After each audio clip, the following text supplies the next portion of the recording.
Good morning बच्चों, कैसे हैं आप सब। मैं हूं आपकी मैम राधिका सोनी और मेरी ऑनलाइन कक्षा में आप लोग का बहुत बहुत स्वागत है। बच्चों, आज हम आपके फुहार है ना हिंदी पाठमाला से पाठ 2 और इसका नाम क्या है बच्चों, अनोखा हार। ये क्या है, एक हास्य कथा। मैंने अपने पहले वीडियो में बच्चों आप लोग को ये कहानी पूरी सुनाई थी ना कि ये जो पिक्चर में खड़े हैं वो कौन है, मामा जी। कौन है, मामा जी। और ये है उनकी गाड़ी पारो, है ना। और इसका ये क्या बना रहे हैं अभी बच्चों, इसका हार्न को बना रहे हैं। जिसकी आवाज चली गई है वो इसे क्या कर रहे हैं, बना रहे हैं, है ना। और यहाँ पर कौन खड़े हैं, देखो संजू और गौरव। अब पास में कौन है, पड़ोस की लूसी। और ये कौन है, प्रेस वाले भैया जिनका नाम क्या है, हरिया। और इनका क्या हो गया, देखिए यहाँ पर कपड़े सारे बिखर गए हैं। तो मैंने बताया था आप लोग को, हमने पूरी कहानी पढ़ी थी कि कैसे कैसे और क्या क्या हुआ, है ना, कि हार न कैसे बचता था। ये सब हमने यहाँ पहले वाले वीडियो में पढ़ चुके हैं। तो चलिए बच्चों, आज के वीडियो में हम देखेंगे इसके प्रश्नोत्तर और कठिन शब्द। ठीक है, तो आज के वीडियो हम शुरू करते हैं और यहाँ से इसके सबसे पहले देखते हैं हम शब्दों के अर्थ, है ना। तो पहला दिया है बच्चों, देखिए यहाँ पर दंदनाता। दंदनाता मतलब तेजी से आता। गाड़ी देखो, कभी कभी गाड़ियां एकदम तेज चलती हैं, वो दंदनाते हुए हमारे सामने से आती है। बस वैसे ही दंदनाता मतलब है तेजी से। झिंझोड़ना मतलब अंदर से हिला देना। हुक्म, हुक्म मतलब होता है बच्चों आदेश, है ना, आदेश। फिर है कर्कश, कर्कश मतलब चुभता हुआ। कभी कभी कोई कोई आवाज जो रहती है हमें कान को अच्छी नहीं लगती, उसे बोलते हैं कर्कश। शोर मतलब होता है चित्कार या चीख। मल्ल युद्ध मतलब जो कुश्ती पहलवान लोग लड़ते हैं ना, उसे कहते हैं मल्ल युद्ध।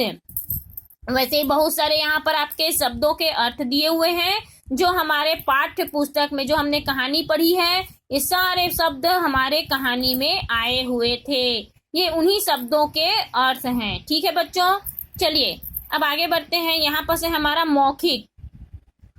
मौखिक में क्या है बच्चों, देखिए यहाँ पर शुद्ध उच्चारण करना है, जैसे हार्न, सुसज्जित, प्रगतिशील, विनम्रता। इन्हें आप लोग को शुद्ध उच्चारण करके पढ़ना है। ठीक है, फिर आगे बढ़ते हैं। सोचिए और बताइए। प्रश्न नंबर क है, क्या कहते हैं, मामा जी की कार के हार्न को अनोखा क्यों कहा गया है। तो मामा जी के कार के को अनोखा क्यों कहा गया है, इसलिए कहा गया है क्योंकि उसकी आवाज एकदम कर्कश थी, है ना। जैसे कि कोई मल्ल युद्ध की घोषणा हो रही हो। कैसी हो रही हो, मल्ल युद्ध की घोषणा हो रही हो। हालांकि मैंने इसके भी उत्तर आप लोग को कॉपी में लिख दिए हैं, पर इसे कॉपी में नहीं लिखनी है, ये सिर्फ हमारे समझने के लिए है। ठीक है बच्चों। फिर है ख, मोती झील में बगैर आइसक्रीम खाए लौटने की घटना आपके साथ होती तो आपको कैसा लगता, है ना। तो जाहिर सी बात है, हमें अगर कहीं आइसक्रीम खाने या कहीं जा रहे हैं और हमें खाने को ना मिले तो हमें बहुत बुरा लगेगा, लगता है ना। चलिए, फिर है खटारा मशीनों और वाहनों का शोर ध्वनि प्रदूषण को जन्म देता है।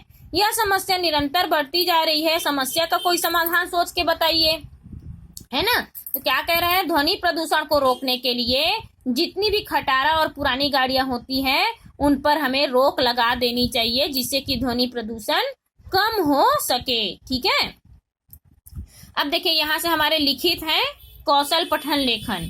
ठीक है, इसे देखते हैं। पहला है, कोई स्त्रीलिंग शब्द अकारांत या आकारांत हो तो बहुवचन बनते समय अ का ए हो जाता है तथा आ वाले शब्द को के अंत में ए जुड़ जाता है।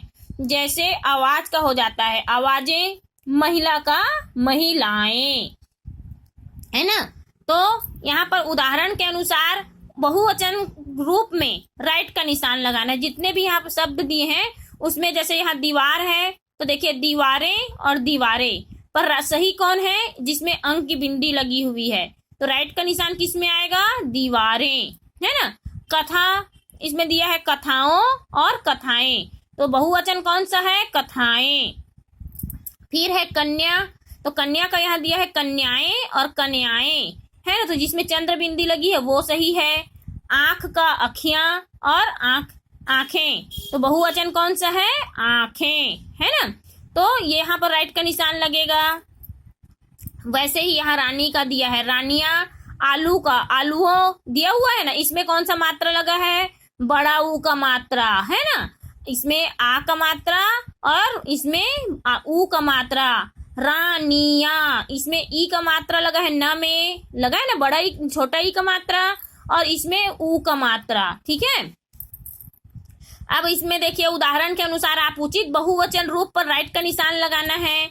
तो सीढ़ी का क्या हो जाएगा, सीढ़ियां या सीढ़ियां, है ना। तो देखिए ये वाला सही है, इसमें राइट का निशान लगेगा। फिर वधु का वधुएं या वधुएं, तो जिसमें चंद्र बिंदी है वो वाली। फिर खुशी का खुशियां या खुशियां, तो ये वाला सही है ना।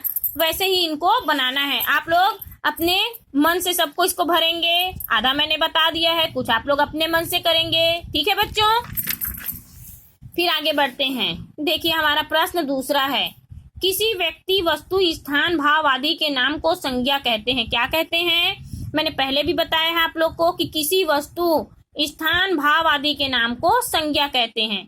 और संज्ञा के 3 भेद होते हैं, कौन कौन से, व्यक्तिवाचक संज्ञा, जातिवाचक संज्ञा और भाववाचक संज्ञा, है ना। तो देखिए व्यक्तिवाचक संज्ञा में उदाहरण क्या दिया है, राहुल और मुंबई। जातिवाचक में है ना, जो जाति का बोध करा रहा है, माता पिता दादा दादी, है ना, इसे में पता चल रहा है ना। वैसे ही भाववाचक में आता है बचपन, मित्रता, प्रसन्नता आदि आता है। ठीक, आगे बढ़ते देखिए, निम्नलिखित वाक्यों को रेखांकित संज्ञा में शब्दों के उचित भेद में राइट का निशान लगाइए। अब यहाँ दिया है क, अम्मा ने सिर हिलाकर आज्ञा दे दी, है ना। तो आज्ञा है ना, तो इसमें अम्मा क्या है, व्यक्तिवाचक संज्ञा है कि जातिवाचक संज्ञा, तो जातिवाचक संज्ञा है। क्या है बच्चों, जातिवाचक संज्ञा। तो राइट का निशान किस में आएगा, जातिवाचक में। तुम्हारा भाई संजू कहाँ है ना, तो संजू, संजू क्या है, व्यक्तिवाचक संज्ञा। मामा जी के मुख पर सफलता की स्मित बिखर गई। सफलता, सफलता क्या है बताओ, तो भाव, क्या आएगा इसमें, भाववाचक संज्ञा। फिर ठेले वाला महिला से जा टकराया, तो महिला, महिला के नीचे अंडरलाइन है ना, तो महिला किस में आएगी, जातिवाचक संज्ञा में। फिर है मामा जी ने बड़ी विनम्रता से गलती स्वीकार की, तो विनम्रता, विनम्रता किस में आएगा, भाववाचक संज्ञा। ठीक है, चलिए अब आगे बढ़ते हैं। निम्नलिखित वाक्यों में आए संज्ञा शब्द तथा उनके भेद को लिखिए, है ना। क दिया है, मैं दिल्ली में रहती हूँ, है ना, तो इसमें दिल्ली क्या है, भेद है ना। इसमें संज्ञा क्या आएगा, व्यक्तिवाचक संज्ञा, है ना। वह बड़ा पर्वत है, तो पर्वत, तो पर्वत में इसमें क्या है, भेद, और पर्वत को क्या बताया जाए, इसलिए वो जातिवाचक है। क्या वाचक है, जातिवाचक। मुझे बचपन के दिन याद आते हैं, बचपन, बचपन भेद है, तो बचपन क्या आएगा हमारा, भाववाचक संज्ञा। आसपास हरियाली ही हरियाली थी, तो हरियाली ही हरियाली क्या है हमारा, भेद, और हरियाली किस में आएगा, भाववाचक संज्ञा में आएगा। ठीक है, फिर है माँ ने बच्चों को बुलाया, तो माँ और बच्चे, है ना, तो जातिवाचक संज्ञा। ठीक है बच्चों, चलिए फिर आगे बढ़ते हैं। दिए गए वाक्यों को रेखांकित शब्दों में विलोम शब्द से खाली जगह भरिए। मामा जी हार्न का उचित प्रयोग करने के बजाय क्या कर रहे हैं, अनुचित प्रयोग कर रहे थे। क्या कर रहे थे, अनुचित। क्या आएगा खाली स्थान में, अनुचित। कोई हार्न की प्रशंसा करता तो कोई उसकी क्या करता था, निंदा करता था। किसी को अच्छा लगता था, किसी को बुरा। लोग सही करते हैं, आज नगद कल उधार, बोलते हैं ना, कहावत है। हार्न ने रात के अंधकार को प्रकाश में परिवर्तित कर दिया, तो क्या आएगा खाली स्थान में, प्रकाश। ठीक है, अब चलिए आगे बढ़ते हैं। हमारा प्रश्न 5वां, एक शब्द में लिखना है। प्रेस करने वाले का नाम क्या था, तो हरिया। मामा जी की गाड़ी का नाम पारो, है ना, क्या नाम था गाड़ी का, पारो। मामा जी और बच्चों को क्या खिलाने ले गए थे, आइसक्रीम। और हार्न के कारण कौन पकड़ा गया बच्चों, चोर। कौन पकड़ा गया, चोर। ठीक है, अब देखिए प्रश्न 6वां है हमारा। संकेत गद्यांश के पाठ में ध्यान पूर्वक पढ़कर दिए गए प्रश्नों के लिए उचित विकल्प पर राइट का निशान लगाइए। संकेत क्या दिया है, गौरव ने गर्दन घुमाकर, ये पेज नंबर 7 में हम पढ़ चुके हैं, पढ़े हैं ना। चलिए आगे बढ़ते हैं। गौरव को कैसे पता चला कि यहाँ हार्न बजाना मना है। पुलिस वाले ने बताया, मामा जी ने बताया, हार नहीं बजाने का संकेत चिन्ह देखकर। तो कैसे पता चला गौरव को? हार नहीं बजाने का संकेत चिन्ह देखकर। तो यहाँ राइट का निशान लगेगा। फिर है अधेड़ उम्र की महिला की लड़की का क्या नाम था? तो प्रमिला। क्या नाम था? प्रमिला। ठीक है। फिर ठेले वाला कहाँ से संतरे बेच रहा था? कहाँ का संतरा बेच रहा था? नागपुर का। कहाँ का? तो नागपुर का, है ना। तो राइट का निशान किस में आएगा? नागपुर में। ठीक है। फिर देखिए यहाँ पर से हमारे अति लघुत्तरी प्रश्न शुरू होते हैं, है ना। पहला प्रश्न क्या कह रहा है? गौरव और संजू ने आखिरी सीढ़ी पर पहुंचकर क्या सुना? उस स्वर का वर्णन कीजिए, है ना। तो देखिए मैंने इसे अपनी कॉपी में बनाया है ना। यहां से है, गौरव और संजू ने आखिरी सीढ़ी पर पहुंचकर मामा जी के कार की हार्न की ध्वनि को क्या कहते हैं? आवाज सुनी। उसका स्वर कैसे आ रहा था? अ फा फा पा पा। ठीक है बच्चों, है ना। फिर देखिए हमारा दूसरा प्रश्न है, पुलिस वाले के क्रोध का क्या कारण था? है ना। पुलिस वाले के क्रोध का क्या कारण था? तो उत्तर आएगा हमारा, मामा जी के कार की हार्न नो हार्न जोन में अचानक बजने लगा, इसी कारण पुलिस वाला क्रोध कर रहा था, है ना। हमें वो नो हार्न जोन में पहुंच गए थे, इसलिए क्या हो गया? पुलिस वाले ने गुस्सा किया। अब देखिए हमारा यहाँ पर से लघु उत्तर लिखिए। प्रश्न क है, मोती झील जाने का प्रस्ताव किसने और क्यों रखा? तो यहाँ पर देखिए उत्तर मैंने बनाया है, मोती झील जाने का प्रस्ताव मामा जी ने अपनी दीदी के सामने रखा था। वो अपनी कार पारो, कार का नाम क्या है बच्चों? पारो की आवाज लौट आने की खुशी में गौरव और संजू को मोती झील पर आइसक्रीम खिलाना चाहते थे। ठीक है बच्चों। फिर देखिए हमारा अगला प्रश्न है, हार्न सुनकर लूसी और हरिया पर क्या प्रभाव पड़ा? हार्न की आवाज सुनकर पड़ोसियों की पालतू लूसी मामा जी की ओर भय मिश्रित और अचंभित दृष्टि से देख रही थी। प्रेस वाला हरिया के हाथ से कपड़े छूटकर नीचे जमीन पर गिर गए और वह बड़बड़ा रहा था। कौन बड़बड़ा रहा था? हरिया। ठीक है। अब देखिए आगे, ये है हमारा निबंधात्मक प्रश्न, मोती झील पर मामा जी के साथ क्या घटना घटी? है ना। ये निबंधात्मक प्रश्न है बच्चों और इसे हमें विस्तार से बताना होगा, है ना।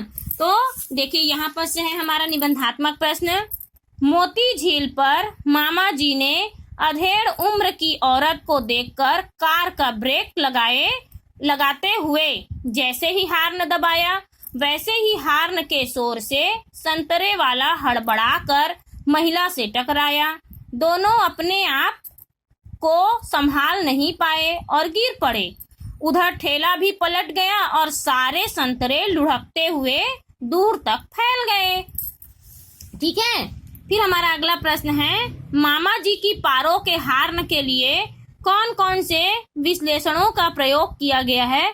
विस्तार पूर्वक लिखिए, है ना। उनके पारों को क्या क्या विश्लेषण दिए गए हैं, चलिए हम देखते हैं। तो यहाँ है, मामा जी के पारों की हार्न के लिए जैसे मल्ल युद्ध की घोषणा का नाद किए फूटे टीन के नगाड़े पर किया जा रहा हो, मानो हाथी की चिंगाड़ सियार की पुकार का मिश्रित कलरव किसी जंग लगे भोंपू से होकर गुजर रहा हो। इंदु का नगाड़ा, कान फोड़ू भोपू, हड़प्पा की खुदाई में फूटा हुआ बाजा आदि विश्लेषण का प्रयोग किया गया है। ठीक है। फिर हमारा आखिरी प्रश्न है, इस पाठ के आधार पर लिखिए कि हम अपने जीवन को खुशहाल कैसे बना सकते हैं। तो देखिए बच्चों, हम अपने जीवन को अपने आसपास छोटी छोटी खुशियां ढूंढकर और दूसरों को भी खुशी देकर जीवन को खुशहाल बना सकते हैं।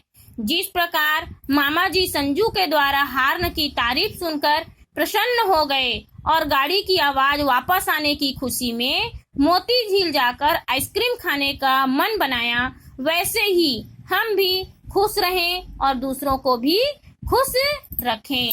ठीक है बच्चों, इसे हमारे सारे प्रश्नोत्तर पूरे हो गए ना। अब चलिए इसको देखते हैं। इसमें क्या है? संवाद। संवाद मतलब होता है वार्तालाप, है ना।